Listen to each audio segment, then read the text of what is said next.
지금 대법원 현장에서 취재하고 있는 이승현 기자를 다시 연결해서 현장에서 파악되는 상황 그리고 현장에서 해석한 부분들 좀 더 들어보도록 하겠습니다.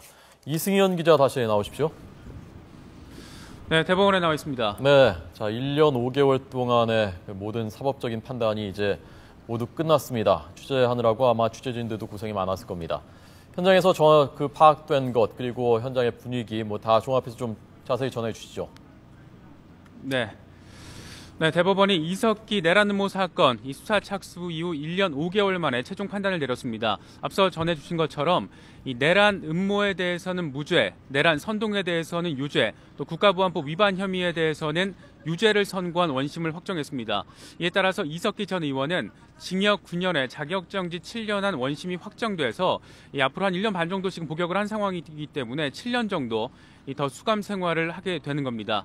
당초 파기환송 가능성도 제기가 됐었지만 대법원은 재판관 의견을 모두 수렴한 끝에 이 원심 확정, 상고 기각의 선고를 내렸습니다. 지금부터는 저와 함께 이번 사건 1년 넘게 함께 취재해온 이종원 기자와 함께 오늘 대법원이 어떤 쟁점에 대해서 어떤 선고, 어떤 해석을 내렸는지에 대해서 하나씩 짚어보도록 하겠습니다. 이종원 기자. 네, 지금 이번 사건에서 가장 큰 쟁점은 한 3가지 정도로 나눠서 볼 수가 있을 겁니다. 이 내란 선동에 대한 대법원의 판단, 이 아로의 실체, 그리고 내란 음모에 대해서 어떤 판단을 할지 이 3가지에 대해서 양승태 대법원장도 하나씩 선고를 나눠서 쟁점을 정리를 했습니다. 먼저 내란 선동의 경우에는 원심에서도 유죄가 인정됐듯이 대법원도 마찬가지 판단을 내렸다고 보면 되겠죠? 네, 그렇습니다. 이 비교적 명쾌하게 내란 선동에서는 선동 혐의에 대해서는 유죄를 인정했는데요. 일단 국헌문란 목적이 인정된다면서 이 2심과 마찬가지로 내란 선동 혐의에 대해서는 유죄를 인정했습니다. 이 판결에 앞서서 이 선동죄와 음모죄를 같은 궤에서 바라보면서 판단할지가 어떻게 보면 최대의 관심사였는데 이 재판부는 선동죄와 음모죄는 엄연히 구분을 하면서 어떻게 보면은 이번 사건이 과거에 재심을 통해서 무죄로 뒤집힌 이 내란 음모 사건 말고는 최초의 판결이거든요. 그렇기 때문에 오늘 판결 이 내란 음모죄와 내란 선동죄를 구분해서 판례를 남겼다는데 그런 의미가 있는 것 같습니다. 네, 그러면서 대법원은 이 회합 참석자들이 정치적 성향이 같고 130여 명이 이 권역 또는 팀으로 나눠져 있는 상명하복 구조를 형성을 해서 이 내란 선동을 모의했다 이렇게 판단을 했습니다.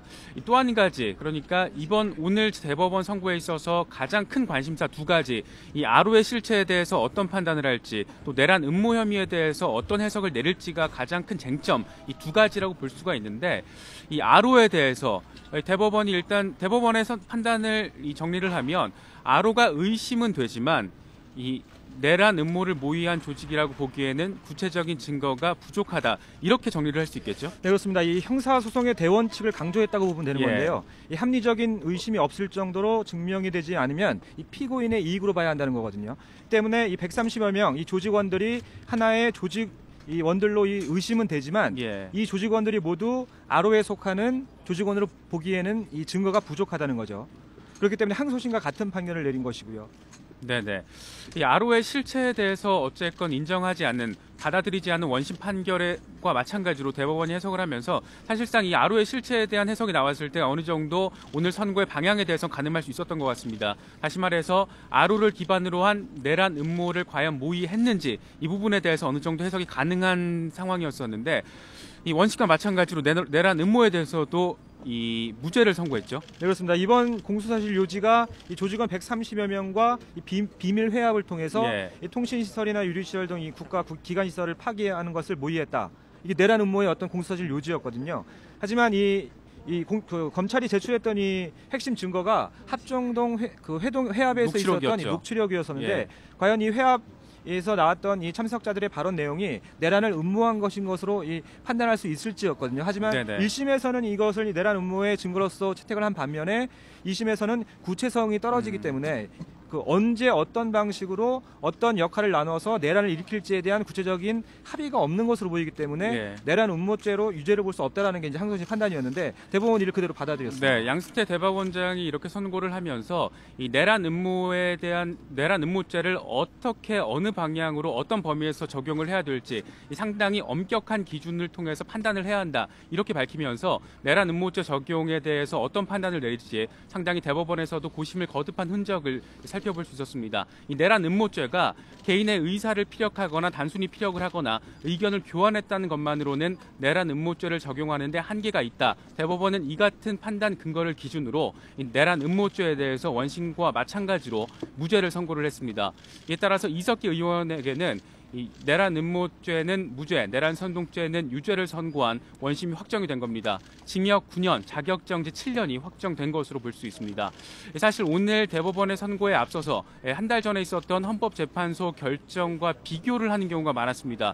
일단 가장 이 단순 비교하기는 어려운 상황들이 조금 있었어요. 이 부분 간단하게 좀 짚어볼까요? 예, 헌재가 통합진보당 해산을 결정하긴 했지만 당시에 이 아로 지하혁명 조직이 실체에 대해서 명확하게 이 결정문에 포함시키진 않았었거든요. 네네. 하지만 이 결정문을 모두 분석한 이 법조계 분석이 아로의 실체를 인정했고 내란 음모 혐의도 어느 정도 인정했다라는 거였거든요. 하지만 오늘 대법원의 판단이 이 헌법재판소의 어떤 결정과 다소 이 어긋나는 부분이 나오면서 이 사법의 어떤 신뢰에 문제가 생기는 건 아니냐. 일부 그 법조계에서 이런 네. 우려가 나왔었는데 어떻게 보면 이게 현실화됐다.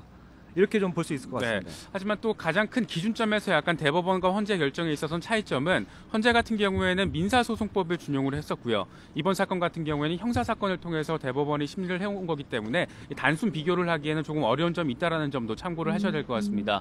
어쨌건 결과적으로 대법원은 이 이석기 의원 내란 음모 사건에 대해서 징역 9년의 자격정지 7년을 선고한 원심을 확정을 했습니다.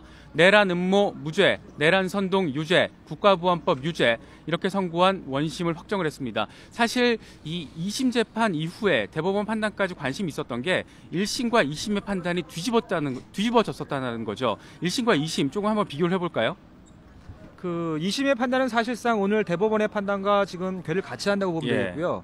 1심에서는 이 내란 선동은 같은 판단을 내렸지만 내란 음모에 대해서는 좀 더 폭넓게 해석을 했었습니다. 당시에 이 탑정동 회합 노치록 같은 증거를 놓고도 2심에서는 구체성이 떨어진다고 봤지만 1심에서는 당시 그 정도의 어떤 이 폭동의 어떤 가능성과 위험성이 있다면 내란 음모가 인정이 된다라고 볼 수 있다고 이렇게 판시를 했었거든요. 하지만 1심과 2심의 판단이 엇갈리면서 과연 이 사실상 첫 이 내란 음모죄에 대한 이 대법원의 판단이 어떻게 나올지 관심이었었는데 오늘 대법원 판결을 통해서 이 내란 음모죄에 대한 어떻게 보면 민주화 운동 이후에 첫 판례가 남게 됐다고 평가할 수 있을 것 같습니다. 네, 결국 정리를 하면 1심이 내란 음모죄에 대해서 좀 더 폭넓게 해석을 하고 적용했던 것과 비해서 2심과 대법원은 내란 음모죄를 조금 더 엄격하게 적용을 해야 하고 이 기준에 맞춰서는 내란 음모를 유죄로 보기 어렵다라고 최종 판단을 했습니다.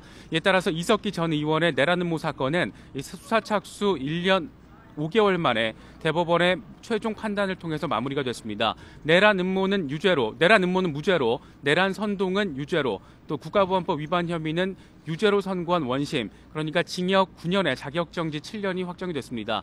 아직 이 재판부의 판결 내용, 자세한 판결문에 대해서는 아직 공유가 되지 않고 있습니다. 한 3시 반 이후쯤에는 이 판결문을 통해서 재판부의 고심, 이 쟁점에 대한 해석을 좀 더 면밀하게 분석을 할 수 있을 것으로 보입니다.